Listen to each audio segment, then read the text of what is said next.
In this video, we're going to discuss the sine and the cosine functions. These are our two foundational trig functions that we're going to talk about this semester. And so let's get to it. Trigonometric functions are functions. That means when we put in an input value into the function, we're going to spit out one output value. So everything we're going to do today is we're going to learn, basically be learning how to find the outputs that correspond to certain inputs. And so when we talk about the inputs, those are representative of your domain of your functions. And so trigonometric functions are functions whose domains consist of a set of angles, right? Our angle measures. So angle measures are real numbers, but we have to think about certain properties of angles or angle measures in order for us to get the output of the functions. And this is how the sine and the cosine functions behave or work. It says let alpha be a central angle on the unit circle in standard position. And so I have that picture here. We're going to label a point. I'm just going to label one point in the diagram. I'm going to draw me an angle, central angle alpha in standard position. This means that the initial side is there, and let's say I have my terminal side here, and where my terminal side intersects my unit circle, this is my angle alpha, so I'll give it there, it's alpha degrees or alpha radians. Then basically, I'm going to intersect my terminal side of my angle is going to intersect my unit circle at some point x comma y, right? When we have this scenario set up here, we're defining, this is a definition here, the sine of that angle alpha, which is alpha degrees or alpha radians, not long, but of a rotation, then our sine is just the y value to that ordered pair, and the cosine is the x value of that ordered pair. And that is how we're defining our sine and our cosine function. We're going to be using what we call the unit circle approach. And so this is our definition of sine and cosine. Some of you may be more familiar with the right triangle approach, where you use the opposite, adjacent, and hypotenuse, those terms to define your trigonometric functions. While that is sitting in the background here, we define ours using the ordered pair where our terminal side of our angle intercepts the unit circle. And so I'm going to do a couple of these examples here. I'm not going to do all of them, but we want to be able to find the sine and the cosine of these angles here.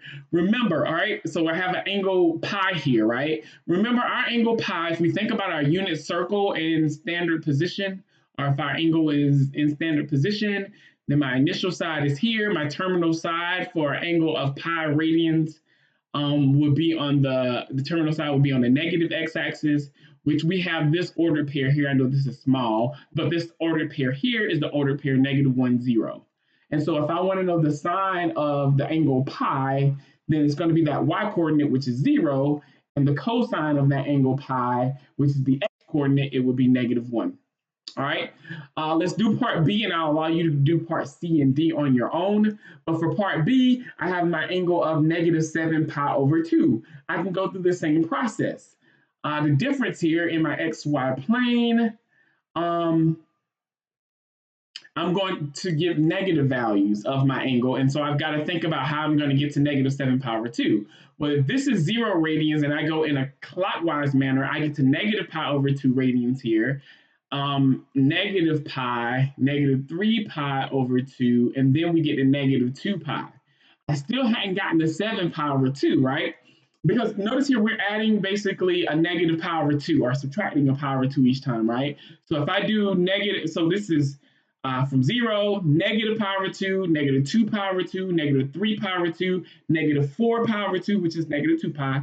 This will be the same thing as -5 pi over 2, -6 pi over 2 is the same thing as -3 pi. And then here I'll have -7 pi over 2. So the terminal side of my angle, I did one revolution and I get back to this terminal side here, which if I have my unit circle, this will be the ordered pair, the same ordered pair at the 90-degree angle, which is the point 0, 1. And so if I want to know the sine of negative 7 pi over 2, it would be the y-coordinate, which is 1, and the cosine of negative 7 pi over 2, which will be the x-coordinate, which is 0. I'll allow you to do C and D on your own. And so notice these angles are all quadrantal angles, which is sort of easy to find these angles as long as we know which axis and what part of the axis, the positive or negative part, would our terminal side basically lie on. But for angles that are not quadrantal angles, those angles that lie within a quadrant, we have to do some work to figure out which ordered pair we're going to use. And so for those of you who have seen the unit circle, we're just going to go through the background or the foundation of the unit circle. So let's start with angles that are multiples of 45-degree angles.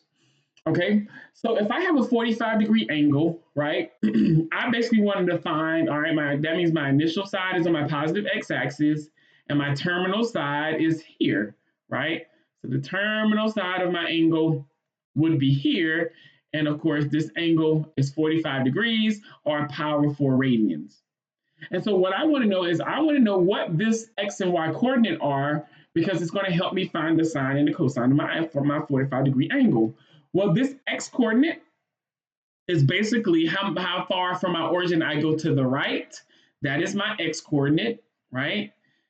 So I go a certain number of units to the right in order to get to that point, and I go a certain number of units up, and that's y units up to get to this ordered pair, right? We're in our xy coordinate plane, so you go to the right x number of units, and you go up y number of units, and you get to this ordered pair here. Well, what we've just created is a right triangle, and it is a special right triangle. And so what I'm going to do is I'm going to draw that right triangle here. If this is 45 degrees, this is a right angle, and you should remember from geometry a long time ago that the sum of all of your interior angles in your triangle is 180 degrees. And so if I subtract 45 and 90 from 180, I have 45 degrees left over for this angle here. Remember, we said that this side is x, this side is y, and our hypotenuse here, since we're in our unit circle, is actually a 1. So I know that this is a 1. Now, this is a special triangle here. Because this angle is congruent to this angle, and this side is congruent to this side, right? So I'm going to use a single variable here. I know that this is going to be a y coordinate to my triangle in my unit circle, but what I'm going to do, I already know that y is the same thing as x. And this creates something that allows me to figure out what that ordered pair is going to be, because I can now find the side lengths of this triangle by using the Pythagorean theorem. Because I have a right triangle, I know that if I do the square of this side, which is x squared, plus the square of this side. Now, we said that this side length will be y, right? That's this vertical distance up to get to that point, right? But since this is a isosceles triangle where two sides are equal, then since this is x, this is also x. So I'm not going to say y squared, I'm going to say plus x squared. And that equals our hypotenuse squared, which is 1 squared. Well, this is an equation with one variable, so we can solve this equation here.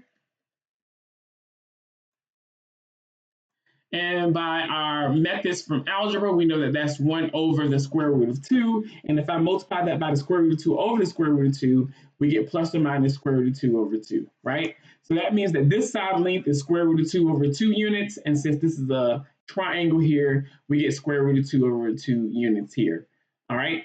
And so my x coordinate for this point here will be square root of 2 over 2. I'm going to write it up here. Let me make sure that you guys can actually see all of that. You can. So the x coordinate is square root of 2 over 2, and the y coordinate is square root of 2 over 2. Okay?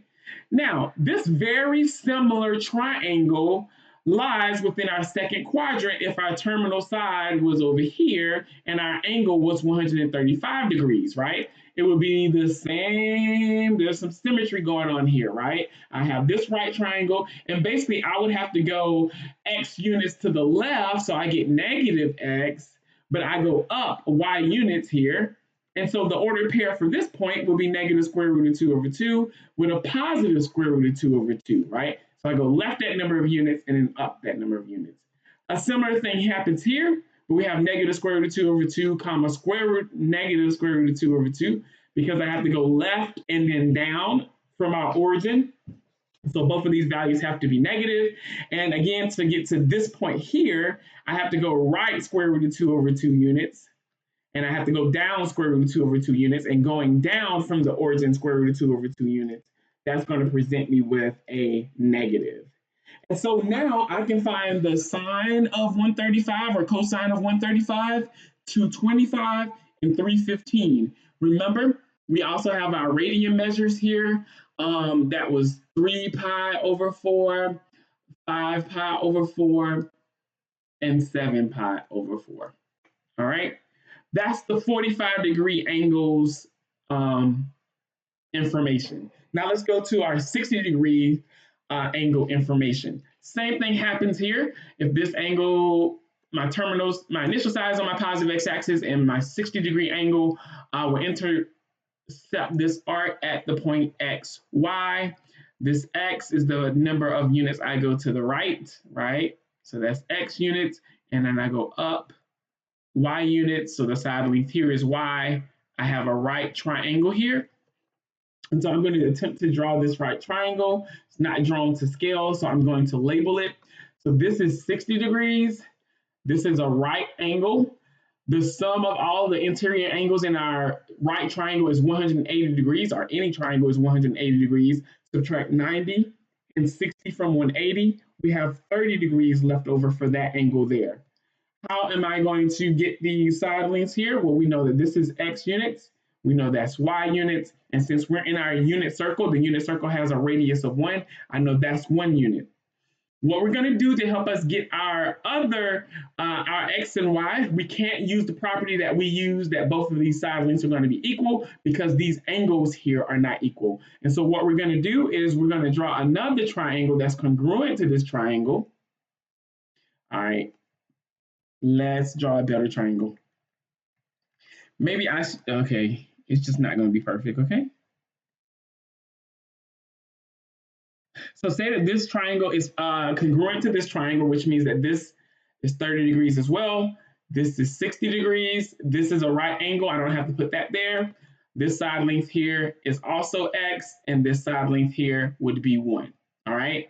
Now, if I look at this triangle as a whole triangle, right? So I'm going to do some work off to the side. If I look at this as a whole triangle, then this is 60 degrees, this is 60 degrees, and these two together sum up to 60 degrees. And so when that happens, if all of my angles are the same, then all of my side lengths are the same. Notice here that this is 1, we have a 1 here, and notice here, this entire side here has to be 1. So all those side lengths are of 1 length 1. And so if that is the case, we have an equilateral triangle. And now if I look, this segment here bisects this angle here and is perpendicular to the side that's opposite. We call this a perpendicular bisector from geometry. It just so happens that a perpendicular bisector cuts this, it bisects it, right? It cuts it directly in half. And so if this whole side length is a 1 unit, and each of these pieces, so this length right here is x units, and this length right here is congruent in x units, and the whole thing is 1, that means x has to be 1/2. All right, and so now I'm going to focus back on this triangle here because now I know x equals 1/2. And so by the Pythagorean theorem, if I do x squared plus y squared, that should equal 1 squared, and we were going to replace x squared with 1/2. So I get 1/2 squared plus y squared equals 1 squared, and we can solve this equation for y.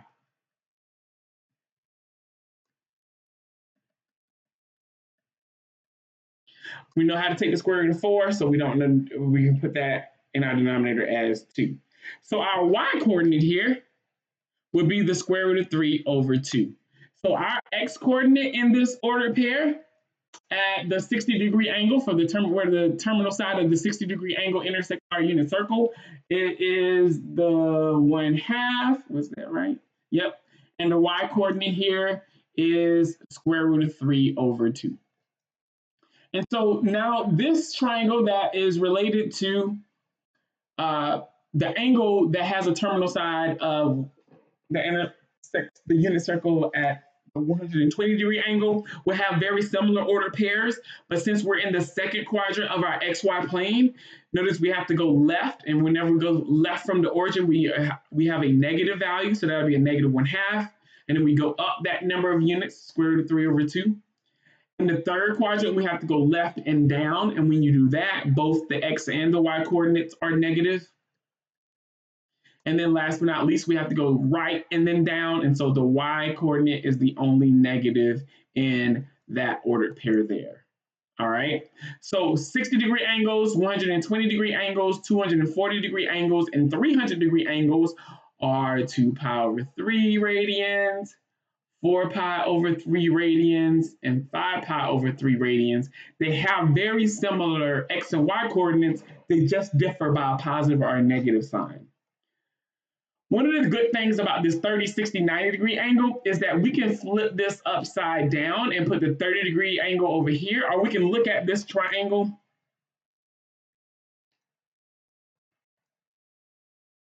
and focus on the 30-degree angle. For instance, if this angle here is 30 degrees and this is 60 degrees, we just found that the angle, when my angle is 60 degrees, the side across the triangle from it is square root of 3 over 2 units. And when my angle is 30 degrees, the side opposite is 1/2. Opposite means across the triangle, means it doesn't make the actual angle. It's not one of the rays or segments that makes the angle. And so this 30-degree, this side over here is going to be 1/2. Across the triangle from the 60-degree angle is going to be square root of 3 over 2. And my hypotenuse is 1 since we're on the unit circle.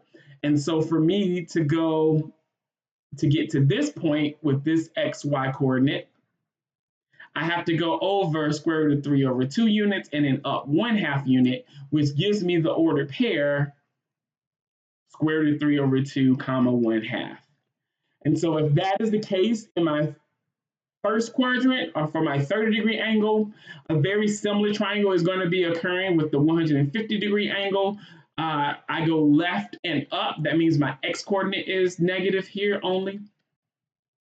For my 210-degree, I go left square root of 3 over 2 units and down 1/2. So that's the negative square root of 3 over 2 comma negative 1/2. And then here we're going to have a positive square root of 3 over 2, but a negative 1/2 as our ordered pair. And of course, that happens that's 5 pi over 6 if it's written in radians, 7 pi over 6, and 11 pi over 6. Okay? And so we can put all of that information together, and that, my friends, with the quadrantal angles is going to make up your unit circle. And so let's look at some examples where we calculate or find the exact value of our trigonometric functions. And notice the inputs of these functions, they are numbers, but they're actually numbers that represent angle measures, because that is what we use as a rule to allow us to evaluate these functions. All right. So we have the cosine of 225 degrees. What you can do is you can remember, if I'm on my unit circle, and you don't have to necessarily draw your circle, but your 225-degree angle is going to have its terminal side in your fourth quadrant. It's going to intersect your unit circle. That's a multiple of the 45-degree angle, and that was negative square root of 2 over 2 comma negative square root of 2 over 2. And the cosine is the X coordinate, and so this just equals negative square root of 2 over 2. All I have to do is figure out what that point is and take the X coordinate. The sine of negative 135 degrees, right? When negative 135 degrees, we got to rotate clockwise. And 135 is normally in the second quadrant, but if I go clockwise, it's going to be in the third quadrant. And it's actually going to share the same terminal side as this angle here, the 225-degree angle. And so that had an ordered pair of negative square root of 2 over 2 comma negative square root of 2 over 2. And so once I know the ordered pair, I can now get the Y coordinate of that point, which is negative square root of 2 over 2. 7 pi over 6. All right, sine of 7 power 6. Okay, well, 7 power 6, that angle is that's also in the third quadrant. I don't know why I picked all of these to be in the third quadrant. All right, but if I think about my unit circle, the point where my terminal side intersects my unit circle here is going to have an x value of negative square root of 3 over 2 and a y value of negative 1/2. The sign says take the y value, right? And so we get negative 1/2. And then last but not least, cosine of 2 power over 3. Well, 2 power over 3, oh, finally, we're not in the third quadrant here. But if I look, my 2 power over 3 corresponded to that 120 degrees. It intersects my unit circle at this point here, which was a negative 1/2 and then square root of 3 over 2.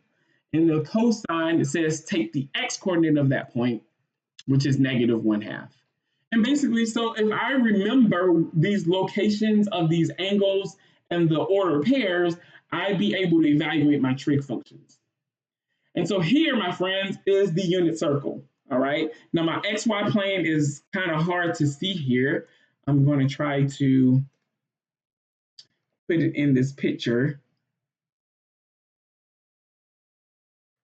So this is my X axis.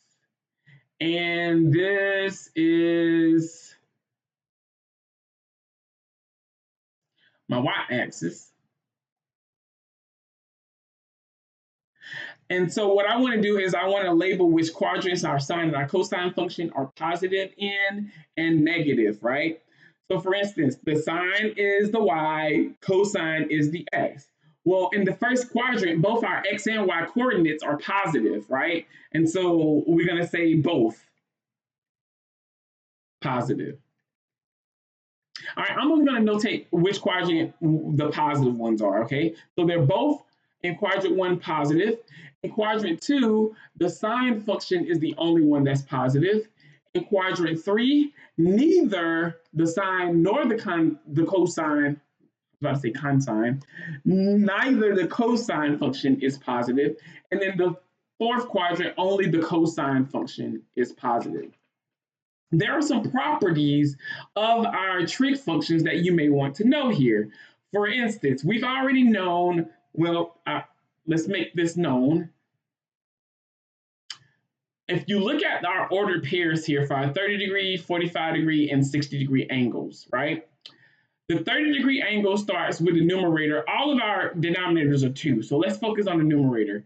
If you look at our sine function, our ordered pair here for the 30-degree angle, it starts with a square root of 3, a square root of, then it goes square root of 2, then it goes to 1, which is the same thing as the square root of 1, right? And then it goes in the opposite direction for the y coordinate, square root of 3, square root of 2, square root of 1, which is 1. And so if you include your angle 0 and 1, 0, or your angle 0 with the order pair 1, 0, and your angle power 2 with the order pair 0, 1, if you remember that this is 1, then it goes to the next smallest number, which is square root of 3 over 2. Then it goes to the next smaller number, which is square root of 2 over 2, square root of 1 over 2, and then square root of 0 over 2. You can kind of memorize how to write at least this first quadrant here. When you look at this starts at 1, and then it goes down to the next smaller number, which is square root of 3 over 2. And the next largest number, square root of 2 over 2. The next largest number, 1/2, and then the smallest number, which is 0. So these x coordinates and these y coordinates sort of switch. That's one way that you can use to help you remember. And if you remember that the sine is positive in the second quadrant, then you know that you can repeat this pattern here in your second quadrant. Just make the cosines negative and to keep the sines positive. You repeat that pattern in the third quadrant, but make both of them negative. And you repeat the same pattern in the fourth quadrant, and you can make the y coordinates or the sines negative and keeping the cosines positive. There are a lot of different ways that you can use to try to memorize or fill in this unit circle. Another way that we're going to another thing that we're going to look at to kind of help us evaluate trig functions is to look at what we call reference angles. And so reference angles are acute angles formed between the terminal side of a non-quadrantal angle and the x-axis. So it's the acute angle formed between the terminal side of an angle and the x-axis. All right. And this is important because the actual points with the same ordered pairs on a unit circle have the same trig values, right? It's a similar thing to coterminal angles. We're going to see how this works in just a second. All right. It says find the reference angle for the given angle. I have a 135-degree angle. I'm going to draw this very quickly. So a 135-degree angle is an angle that's, I know it's in my second quadrant. It's actually that one in on my unit circle, but that's 135 degrees. The reference angle, it says find the reference angle. That's the acute angle formed between the terminal side of a non-quadrantal angle, which this is, and the x-axis. So it's telling me find the degree measure, and it's always going to be an acute angle, which is always positive, okay? Because the acute angle is always between 0 and 90. I want to find this angle measure here. That's supposed to be a question mark. Well, it's basically the amount that I need to get to 180, right? And so if I want to know this degree measure of this angle here, all I have to do is subtract 135 from that angle, and I get that that's going to be 45. So the reference angle for this 135-degree angle is 45 degrees. That means it has the same ordered pair, ignoring the signs, as the ordered pair in my first quadrant for a 45-degree angle. Let's look at 7 pi over 4. Well, 7 pi over 4 is in our fourth quadrant.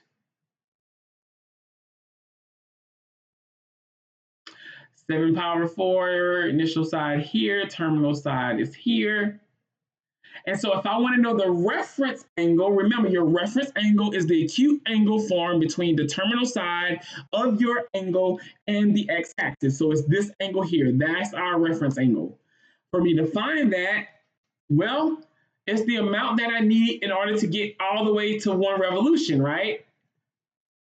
So I can do 2 pi, which is 1 revolution, and I'm going to subtract 7 pi over 4 from that. Well, 2 pi is 8 pi over 4. If I subtract 7 pi over 4 from that, I get pi over 4. So my reference angle here is pi over 4 units. Okay, let's do this last one here. I want to know the reference angle for an angle that's 5 pi over 6. 5 pi over 6 is over here in our second quadrant. Our reference angle is the angle that's made between our terminal side and the x-axis, which is this angle here. That's what I want to find. And in order for me to find that, I can do 180. We're not in degrees here. So that's pi radians minus 5 pi over 6, right? So if I do this whole all the way over here and I take away this amount, I'll get the amount that's left over. So that's 6 pi over 6 minus 5 pi over 6. That's just pi over 6. And so what happens here is for our angles that lie within a quadrant, all right, and that are those special angles on our unit circle, notice that 7 pi over 4, I had a reference angle of pi over 4. That 5 pi over 6, I had a reference angle of pi over 6. It just so happens pi over whatever that denominator is going to be your reference angle. So I can quickly recognize that if I have an angle like 2 pi over 3, then its reference angle is going to be pi over 3. If I have an angle 11 pi over 6, when I go through the process of finding its reference angle, it's going to be pi over 6. If I had an angle 4 pi over 3, the reference angle for that angle is going to be pi over 3. This only happens for these angles. Well, it only always happens for these angles that are those special angles on our unit circle. They have a denominator of 4, a denominator of 6, and a denominator of 3. Our special angles on our unit circle. The reference angles are always going to be a pi over 3, a pi over 6, or a pi over 4, depending on what you started with in simplest form. All right? And so what this allows us to do is that we could use the fact that we know how to find the reference angle. We know that the trig functions evaluated at reference angles. Well, this reference angle is basically going to have the same ordered pair as the angle that you're given, right? And so your trig function evaluated at that reference angle is only going to differ by a plus or a minus sign.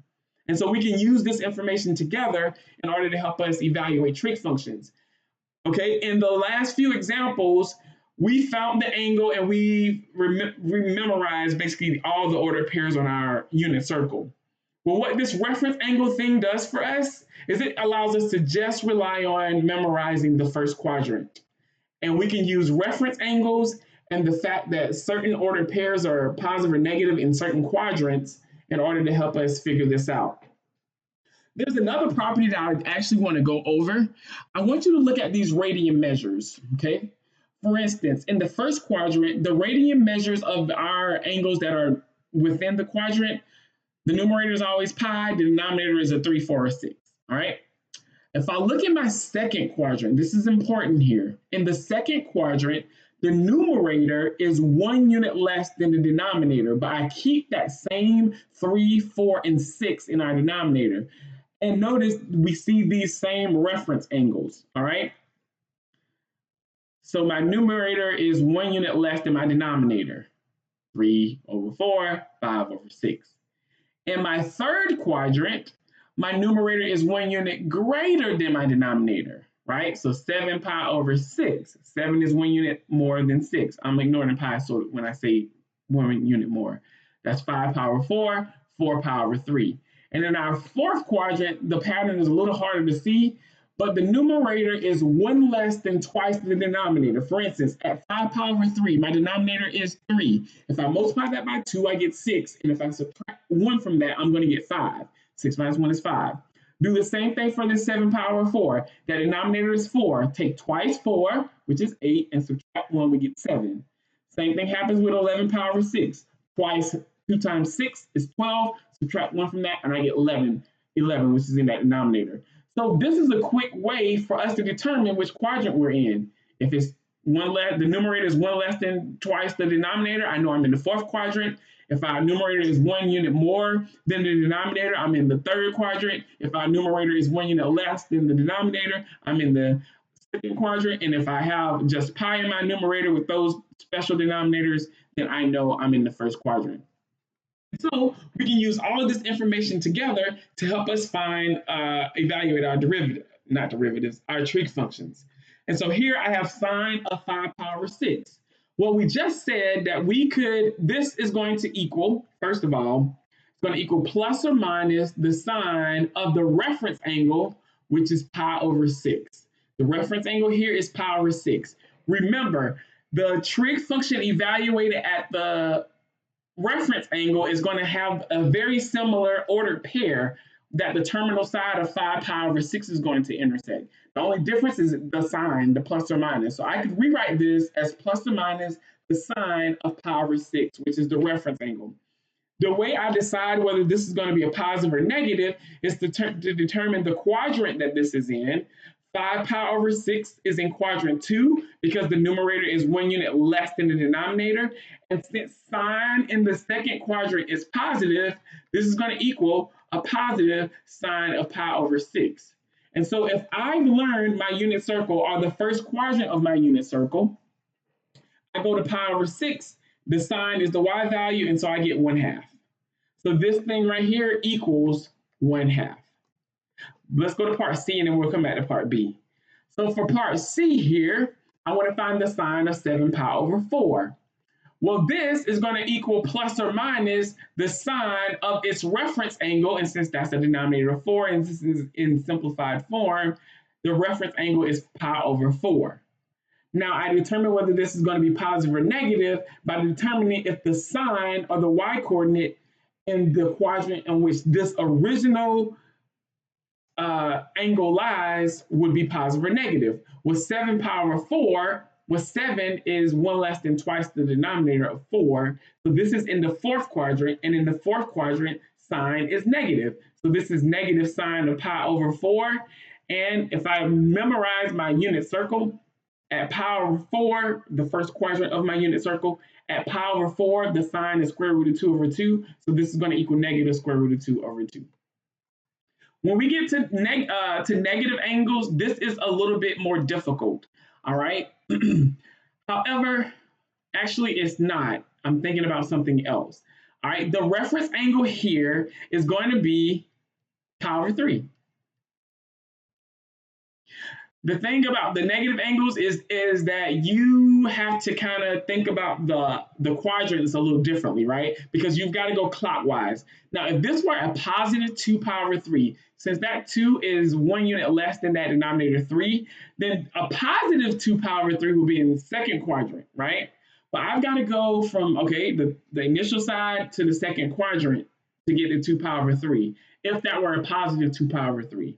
For a negative 2 pi over 3, we got to rotate clockwise. And so instead of our angle being in the second quadrant, it's actually in the third quadrant, right? And let me just draw it so you can see. The terminal side of 2 pi over 3 will be somewhere over here. So if I go that same rotation, but in a clockwise manner, I'm going to be in the third quadrant like this, right? And so we're in the third quadrant, and cosine in the third quadrant is negative. The sine and the cosine are negative. And so if I've memorized my unit circle in the first quadrant of it, at pi over 3, my cosine is the x coordinate, is 1/2. And so this equals a negative 1/2. All right, this concludes our video on evaluating our trig functions. I'll let you know right now, practice makes perfect.